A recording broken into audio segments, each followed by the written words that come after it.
Shalom jemaat-jemaat Tuhan, puji Tuhan pada hari ini kita akan kembali beribadah, kita akan kembali memuji Tuhan, menyembah Tuhan, dan juga mendengarkan firman Tuhan yang akan menguatkan setiap kita.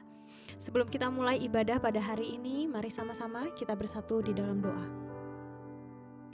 Bapa, kami bersyukur buat hari ini, buat waktu yang kembali Tuhan berikan bagi kami untuk kami datang kepada Engkau Tuhan, mengucap syukur pada Engkau atas setiap kebaikan-Mu, atas setiap anugerah-Mu bagi setiap kami Tuhan Yesus. Kami bersyukur buat hari-hari yang telah kami lalui, buat setiap penyertaan demi penyertaan yang Tuhan nyatakan dalam setiap kehidupan kami Tuhan. Kami bersyukur ada Engkau Tuhan pribadi yang setia di dalam hidup kami. Pada hari ini Tuhan, kami mau datang dengan hati yang bersyukur kepada Tuhan Yesus. Dengan hati yang penuh sukacita dan damai sejahtera. Kami mau menyenangkan Engkau Tuhan Yesus lewat puji-pujian, lewat penyembahan kami di hadapan Tuhan. Biarlah pujian penyembahan kami boleh menjadi persembahan yang harum di hadapan Engkau Tuhan Yesus. Terima kasih Bapa, terima kasih Tuhan Yesus. Pada hari ini kami siap untuk memuji Tuhan dengan hati yang bersukacita dan kami siap untuk bersorak-sorai. Di dalam nama Tuhan Yesus Kristus kami berdoa dan mengucap syukur. Jemaat Tuhan yang siap memuji Tuhan, sama-sama katakan amin. Mari jemaat Tuhan, pada hari ini kita akan bersyukur kepada Tuhan Yesus, menaikkan pujian bagi Tuhan Yesus dan bersorak bagi Tuhan. Haleluya. Mari bertepuk tangan bagi Tuhan. Kita senangkan Tuhan Yesus lewat puji-pujian kita, sebab Dia batu karang yang teguh, Dia kota benteng perlindungan kita. Haleluya.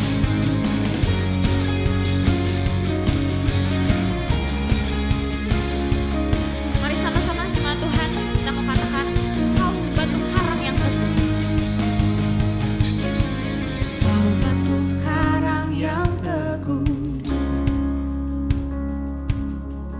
kota benteng dan perisaiku,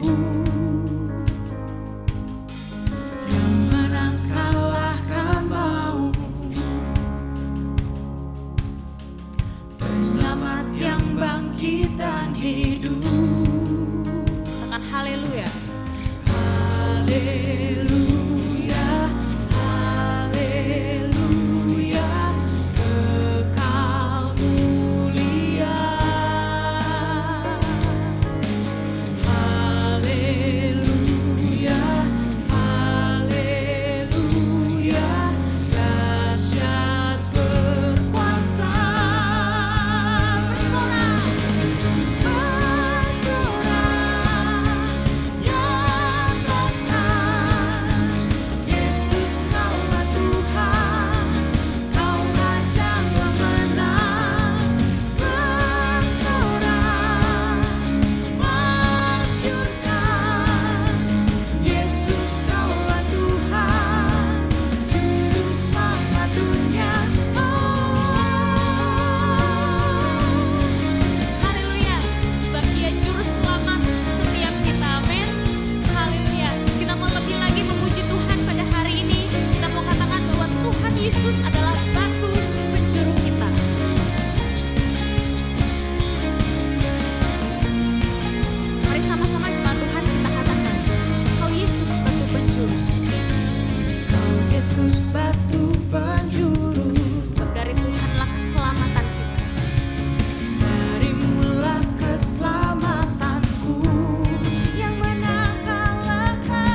Penuhi kami ya Tuhan.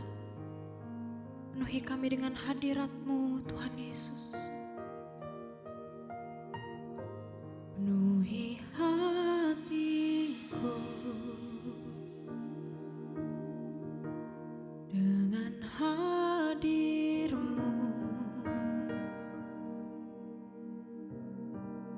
Ku rindu memandang wajah-Mu oh Tuhan, di dalam kekudusan-Mu. Bawaku dekat dalam hati-Mu. Ku rindu mendengar suara-Mu oh Tuhan, di tempat kudus-Mu sekarang. Ku rasakan kasih-Mu dan indahnya kekudusan-Mu. Penuhi dengan kasih-Mu, diam di hadirat-Mu. Ku mengangkat tanganku dan ku bersyukur menyembah-Mu. Penuhi dengan kasih-Mu, diam di hadirat-Mu.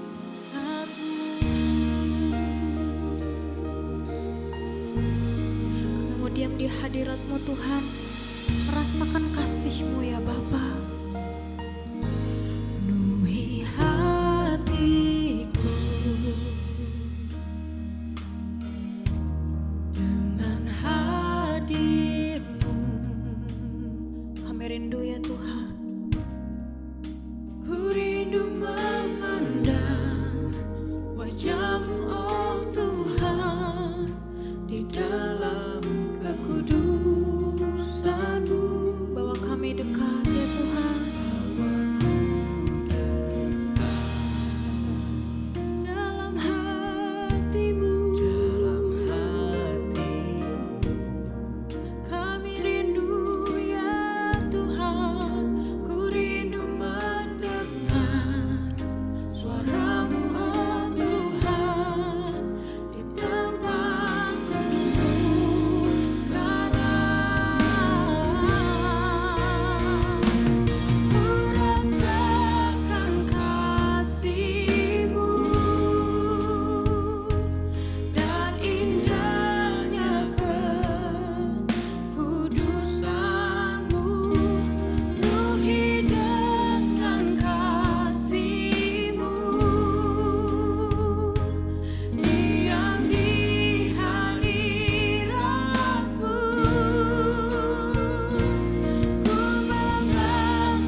Shalom Bapak Ibu sekalian, sebelum kita mendengarkan firman Tuhan, mari kita berdoa.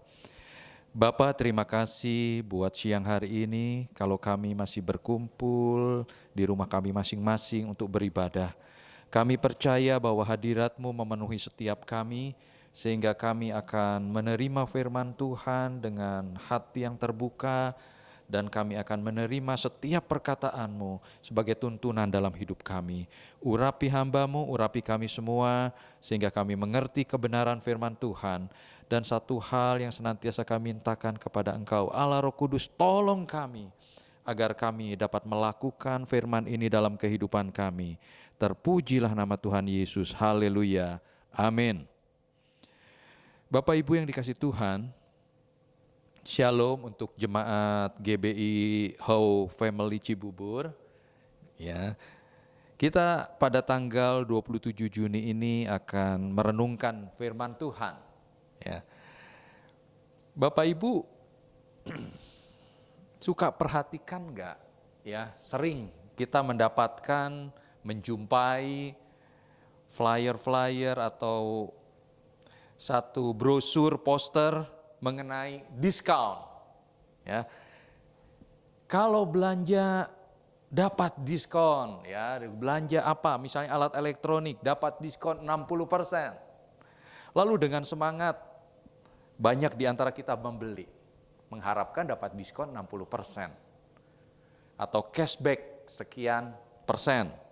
Tapi setelah membeli, ternyata cashback itu tidak diterima, ditunggu-tunggu enggak diterima. Lalu mulai telepon kepada customer service-nya menanyakan, kok cashback saya enggak diterima? Lalu customer service menjawab, Ibu kan ada S dan K berlaku. Apa itu S dan K?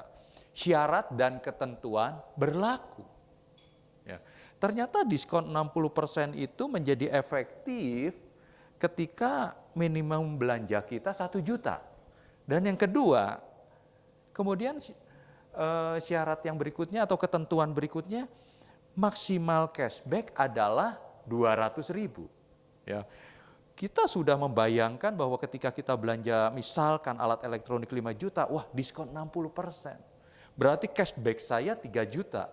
Ya. Nah, S dan K ini biasanya kecil ya di pojok kiri atau pojok kanan daripada brosur atau poster itu dan jarang kita perhatikan. Apa hubungannya dengan firman Tuhan pada siang hari ini? Bapak Ibu, tentu pada masa pandemi ini adalah betul-betul masa yang sukar bagi kita semua ya, dari semua lapisan masyarakat mengalami hal itu ya, dengan tingkat kesusahannya masing-masing, kesukaran di dalam hidupnya, problem di dalam kehidupannya masing-masing ya. Tentu menjadi satu ayat yang sangat favorit Mazmur pasal 91 ini. Banyak orang menghafalkannya. Banyak orang mengucapkannya dengan harapan saya percaya ini terjadi di dalam hidup saya. Ya. Tetapi kemudian banyak orang yang sudah setiap hari menghafalkan, mengucapkannya. Banyak di antara mereka yang menjadi kecewa. Karena ternyata sebagian dari mereka tidak mendapatkan janji-janji yang dahsyat dari Mazmur 91 ini. Ya. Lalu saya mulai renungkan, Tuhan sebenarnya kuncinya di mana gitu, salahnya di mana? Kenapa jemaat ini menjadi kecewa? Kenapa dia menjadi kecewa? Kenapa pengerja ini menjadi kecewa dengan Mazmur 91? Bapak Ibu, setelah saya renungkan, saya mendapatkan jawaban, Tuhan bukakan begini ya. Ternyata Mazmur 91 ini, janji-janji ini akan efektif kita keterima kalau ada syarat-syarat dan ketentuan yang berlaku itu kita jalankan dalam hidup kita. Dengan kata lain begini, ketika kita lakukan bagian kita, ya firman Tuhan di dalam Mazmur 91 ini kita lakukan, maka bagian Tuhan, janji-janji yang Tuhan janjikan kepada umatnya, itu otomatis akan terjadi dalam hidup kita. Jadi kita tidak perlu lagi main klaim-klaiman seperti kita klaim asuransi, mengingatkan Tuhan akan janji, enggak usah. Tuhan ingat janjinya, Tuhan setia. Asal kita lakukan bagian kita. Nah, apa S dan K yang berlaku itu? Ya, maksudnya begini. Maksud dari syarat dan ketentuan berlaku yaitu apabila kita ingin mendapatkan sesuatu, maka akan dikenai syarat dan ketentuan yang harus dipenuhi. Apabila tidak dipenuhi, maka sesuatu tersebut akan hangus atau hilang. Ya, seperti saya katakan, beri contoh mengenai cashback 60% tadi. Nah, di dalam Mazmur 91 ada syarat dan ketentuan bagian kita anak-anak Tuhan yang harus kita lakukan. Yang pertama,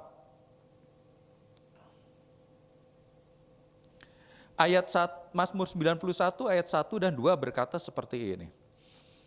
Orang yang duduk dalam lindungan yang maha tinggi dan bermalam dalam naungan yang maha kuasa akan berkata kepada Tuhan, tempat perlindunganku dan kubu pertahananku, Allahku yang kupercayai. Nah, saudara, ini yang pertama. Syarat yang harus kita lakukan. Bagian daripada firman ini yang harus kita lakukan di dalam hidup kita. Yang pertama ini dikatakan bahwa orang yang duduk dalam lindungan yang maha tinggi dan bermalam dalam naungan yang maha kuasa. Ini sedang berbicara bahwa orang itu tinggal di dalam hadirat Tuhan. Bapak Ibu, jangan berpikir ketika kita tinggal di dalam hadirat Tuhan, lalu kita pergi ke gereja, kita pergi ke rumah doa, ya. Lalu kerjaan kita hanya berdoa saja, lalu kita tinggal dalam hadirat Tuhan.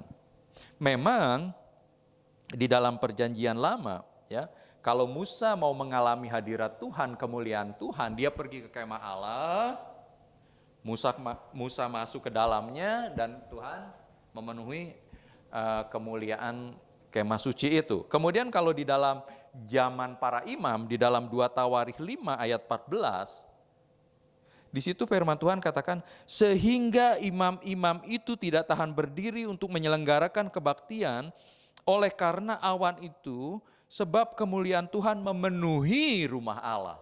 Ya, pada saat itu bahwa ketika pentahbisan Salomo, bagaimana kemuliaan Tuhan ada di dalam rumah Allah. Dan kemudian selanjutnya bagaimana hadirat Allah itu, kehadiran Allah itu mereka akan alami oleh para imam di bait Allah itu ketika mereka ada di ruang Maha Kudus. Itu perjanjian lama. Bagaimana dengan perjanjian baru?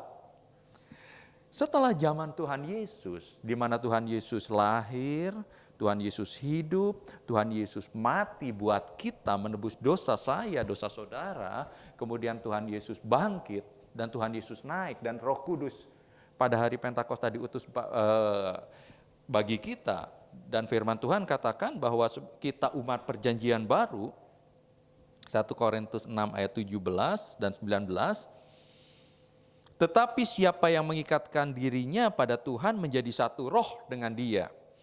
Atau tidak tahukah kamu bahwa tubuhmu adalah bait Roh Kudus yang diam di dalam kamu, Roh Kudus yang kamu peroleh dari Allah, dan bahwa kamu bukan milik kamu sendiri. Jadi firman Tuhan bagi kita nih umat perjanjian baru, hadirat Allah itu bukanlah ada di suatu tempat, ya, seperti di dalam perjanjian lama.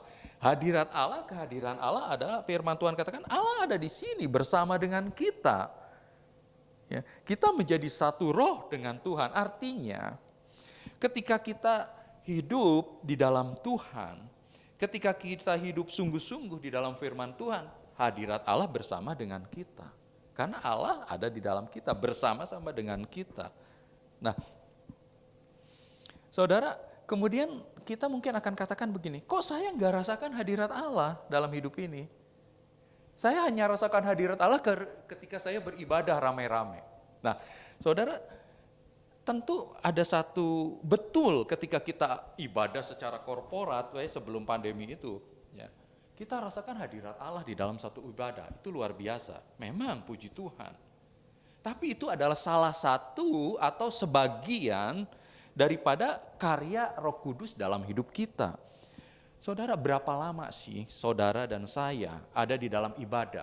Sebanyak-banyaknya kita ibadah, misalnya setiap hari doa pagi pun, mungkin ada menara doa atau apa dikumpulkan, persentasenya masih sedikit. Kebanyakan hidup kita adalah ketika kita melakukan kehidupan sehari-hari. Ketika kita di kantor, kita di rumah, kita mungkin di dalam pelayanan besuk jemaat dan sebagainya, dan pekerjaan apapun yang kita jalani. Nah, bagi umat Kristen perjanjian baru, firman Tuhan katakan begini, ketika kita menjadi satu dengan Tuhan, sebetulnya kita ini membawa hadirat Allah dalam hidup kita. Lalu pertanyaannya, kenapa kita nggak rasakan? Kan firman Tuhan katakan bahwa yang memisahkan kita dari Allah itu dosa. Yang menyebabkan kita juga tidak bisa merasakan hadirat Allah itu dosa. Dosa yang merongrong kita, dosa yang kemudian oleh iblis dipakai untuk mengintimidasi kita, itu yang memisahkan atau menyebabkan kita kehilangan hadirat Allah. Tapi saya sangat percaya bagi setiap kita yang mengikuti ya syarat daripada atau ketentuan atau keinginan Tuhan, kerinduan Tuhan atau pemazmur yang menuliskan ini, bahwa orang yang duduk dalam lindungan yang maha tinggi dan bermalam dalam naungan yang maha kuasa, ini menggambarkan orang ini entah dia sedang berkarya, orang ini sedang lakukan kegiatan, orang ini sedang ada tidur, dia ada dalam lindungan Tuhan, dia ada dalam hadirat Tuhan. Ini dahsyat. Ini yang seringkali lepas dari kita. Ini yang seringkali kita tidak lakukan dalam kehidupan kita. Ya, seringkali kita meremehkan hadirat Tuhan dalam hidup kita. Dengan cara apa? Mungkin kita tidak berzina, mungkin kita tidak merampok, mungkin kita tidak membunuh. Tapi banyak kelemahan-kelemahan lain di dalam hidup kita yang menyebabkan hadirat Allah itu tidak kita rasakan, hadirat Allah itu seolah-olah kita sepelekan dalam hidup kita. Contoh yang sangat sederhana. Satu saat kita disakiti oleh orang lain. Firman Tuhan jelas, kita dan kita sebagai anak Tuhan mengerti bahwa ketika kita disakiti, kita sakit hati, kita terluka, maka kita harus sekuat tenaga memberikan pengampunan kepada orang itu. Ya, bahkan ketika kita rasanya enggak mampu untuk memberikan pengampunan, firman Tuhan katakan Roh Kudus itu penolong kita, dia akan memberikan pertolongan kepada kita supaya kita mampu. Nah, seringkali tapi kan kita mengeraskan hati kita.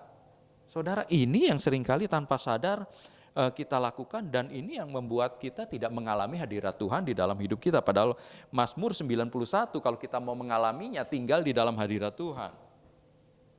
Entah kita sedang lakukan kegiatan atau kita pun sedang diam dan tidur. Sehingga ada Mazmur yang mengatakan Tuhan memberkati kita pada waktu kita tidur. Enggak sembarang kita tidur terus lalu Tuhan memberkati, tapi orang yang ya tidur yang bagaimana gitu ya. Siapa yang tidur di dalamnya? Dengan siapa hadirat Allah ketika meliputi dia? Maka Tuhan sedang jamin bahwa walaupun engkau tidur, aku memberkati engkau.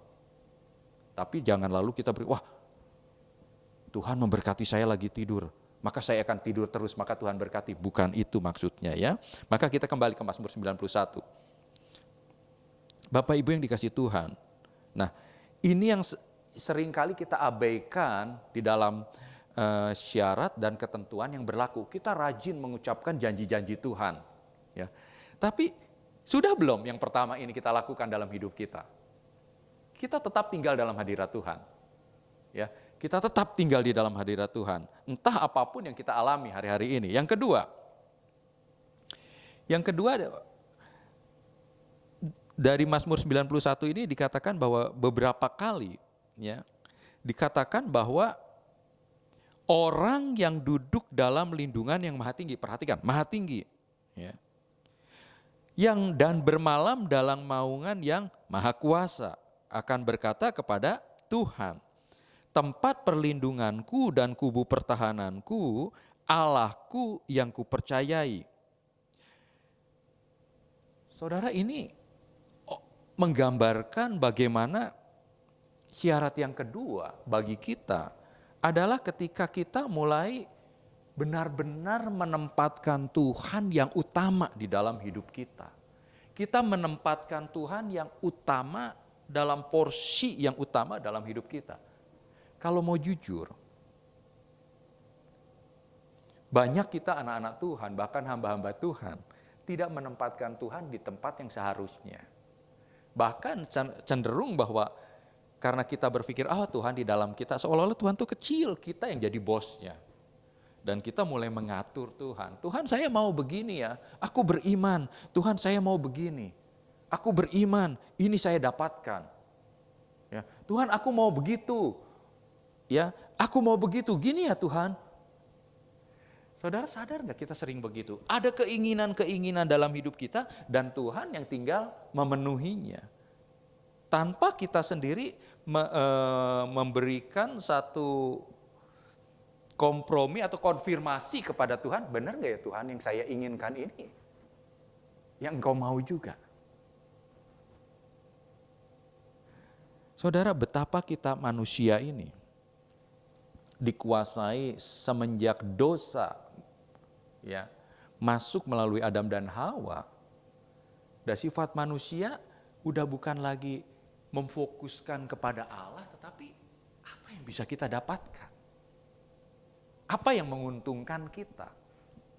Jadi bukan lagi Allah yang utama. Bahkan maaf, seringkali tanpa sadar kita punya pikiran seperti ini. Aku mau menyembah Tuhan, aku mau memuji Tuhan, agar Tuhan memberikan kepadaku. Jadi seringkali fokusnya adalah aku. Ya. Nah, Mazmur ini ayat 1 dan 2 ada kata-kata begini, yang maha tinggi berkata kepada Allah bahwa yang maha tinggi, firman Tuhan tadi katakan. Ini menunjukkan bahwa Allah lebih besar daripada ancaman apa saja yang sedang kita hadapi. Ya, yang maha tinggi. Saudara, kita menempatkan Allah yang maha tinggi. Hari-hari ini ketika kita sedang diteror oleh wabah COVID ini yang demikian dahsyat, ya, menyebabkan seringkali kita mungkin hilang keraguan, ya, kita menjadi ragu, hilang benar-benar kepercayaan kita kepada Tuhan. Tuhan, kok aku mengalami begini ya? Kok aku mengalami begitu ya? Enggak sedikit yang kena PHK, enggak sedikit yang penghasilannya menurun. Enggak sedikit mereka yang memiliki satu beban-beban yang tambah berat lagi di dalam hidupnya. Nah, tetapi bagi kita kalau ingin menikmati Mazmur 91 ini, ayat ini sedang mengajarkan begini, yang maha tinggi, artinya Tuhan nomor satu apapun yang kita alami hari-hari ini.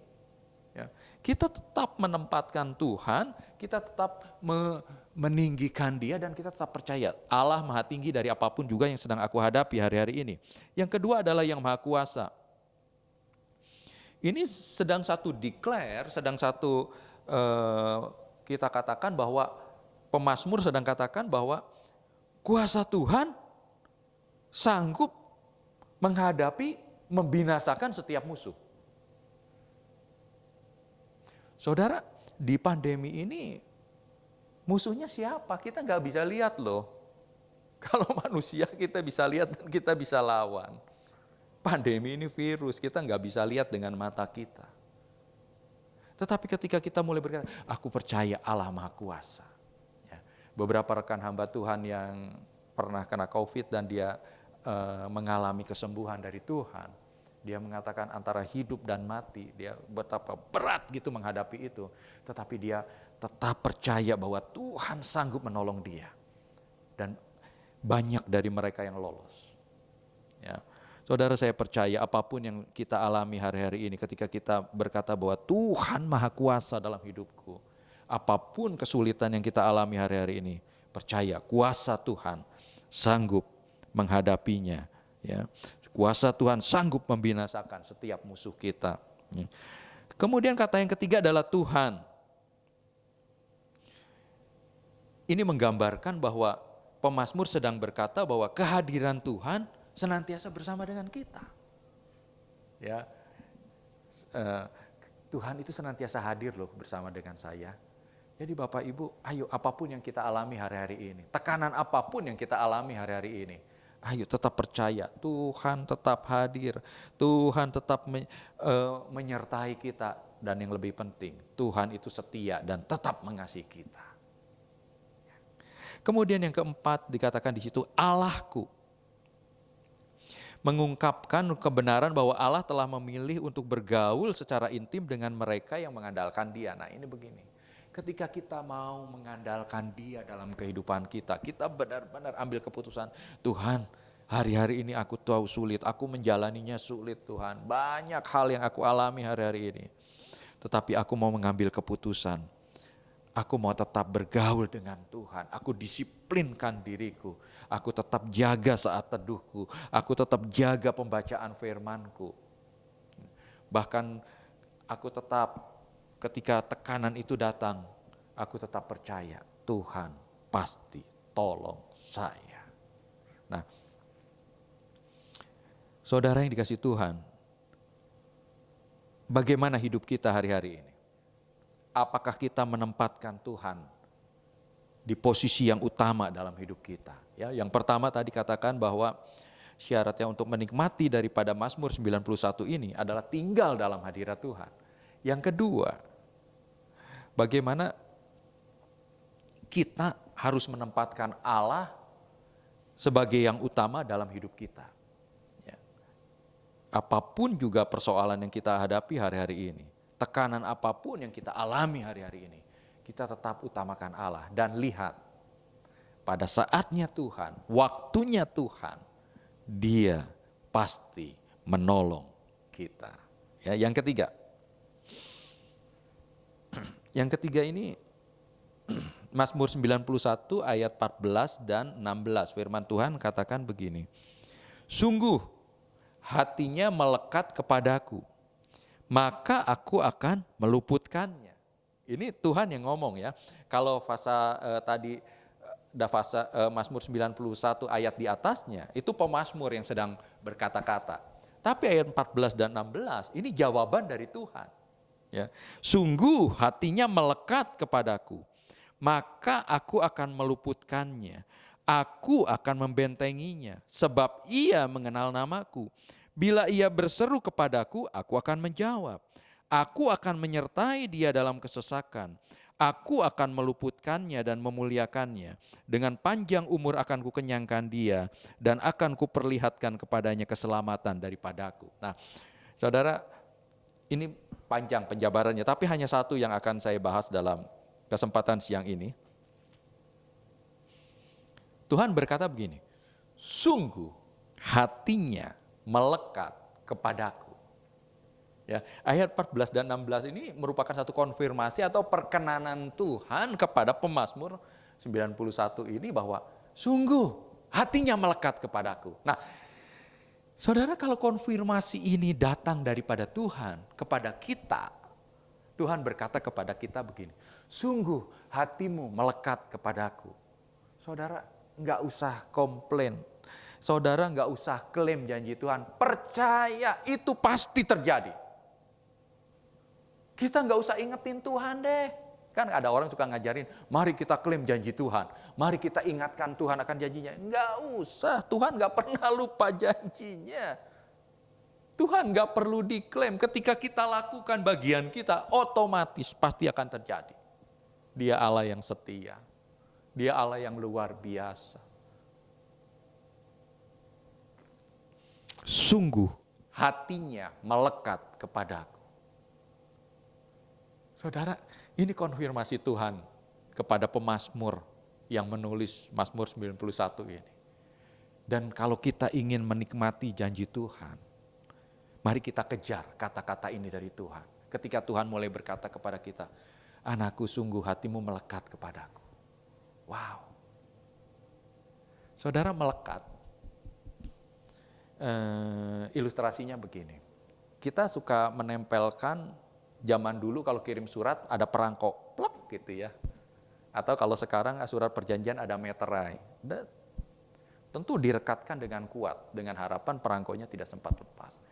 Saudara, ketika lem itu kering, setelah perangko dan amplop itu merekat jadi satu, coba kita kupas, kita lepaskan, pisahkan antara perangko dan amplop itu. Pasti salah satu ada yang robek, yang terluka. Ini menggambarkan apa? Bagaimana melekat itu seperti itu. Ketika seseorang kita dengan Tuhan itu melekat, maka ketika kita dilepaskan, maka kita akan merasa kehilangan, apalagi Tuhan. Nah, Tuhan merindu melekat ini seperti perangko dan amplop, nggak bisa dilepaskan. Betapa hal ini tentu kita akan berkata, gimana? Aku nggak bisa. Aku penuh kelemahan, aku penuh kekurangan. Ini loh, aku nggak bisa lepaskan ini. Saudara ingat, kita umat Kristen perjanjian baru, di mana Roh Kudus turun atas kita. Dan ketika Roh Kudus turun atas kita, bukan hanya karunia-Nya yang bekerja untuk memberkati orang. Tapi yang terlebih penting, Roh Kudus yang ada di dalam kita, itu membantu kelemahan kita untuk memproses segala sesuatu, kelemahan, kekurangan, dosa dari kita, supaya kita dikuduskan di dalam Tuhan. Sehingga proses melekat ini, kalau dengan kekuatan sendiri, itu kita gak akan mampu, gagal lagi. Tapi Roh Kudus yang sudah diberikan Allah tinggal di dalam kita. Dialah yang menolong dan membantu kita.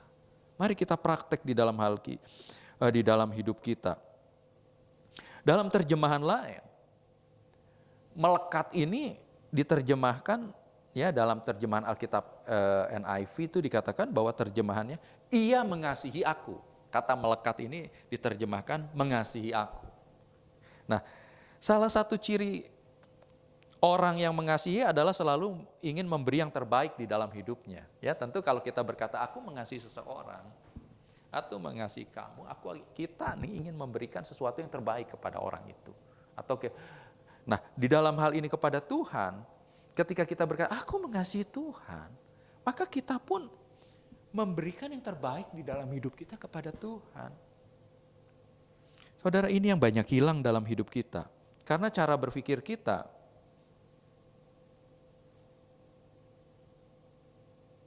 seharusnya orang yang mengasihi kan berpikirnya begini. Orang yang mengasihi Tuhan, apa yang bisa saya lakukan atau perbuat agar Tuhan dimuliakan atau Tuhan senang? Kan harusnya begitu orang yang mengasihi Tuhan. Tapi kan banyak di kita ini berpikir bahwa Tuhan bisa buat apa ya buat saya ya? Kalau saya melayani, Tuhan bisa kasih apa buat saya? Kalau saya memberi ini, Tuhan bisa kasih apa buat saya? Nah, saudara, seringkali bahwa ego kita ini lebih besar. Ketika kita melayani, apa ya feedback dari pelayanan itu? Ketika aku memberi persembahan, apa ya feedback dari persembahan itu bagi saya? Nah, tapi bagi orang yang mengasihi, yang pertama cirinya, ketika dia mengasihi Tuhan, dia akan bertanya sama Tuhan begini, Tuhan apa yang bisa saya lakukan ya? Supaya Tuhan senang, supaya Tuhan dimuliakan. Yang kedua, ciri berikutnya,